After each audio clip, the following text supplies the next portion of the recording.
الفرقة الأخيرة هي الفرقة التي تعد نفسها فرقة علوية، وهي في الحقيقة نصيرية.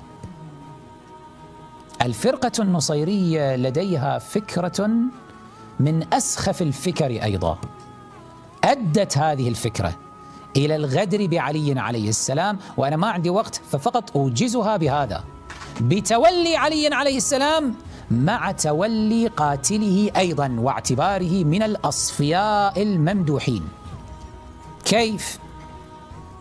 بزرع فكرة الغلو، وأن عليا عليه السلام والعياذ بالله حقيقته هو الإله، هو الله الذي تجسد بهذا الهيكل الناسوتي وهو هيكل علي بن أبي طالب. الفرقة النصيرية خليط هجين، شوية من الإسلام والتشيع، شوية من البكرية، شوية من النصرانية، شوية من ما أدري أهل الكتاب، شوية حتى من المجوس.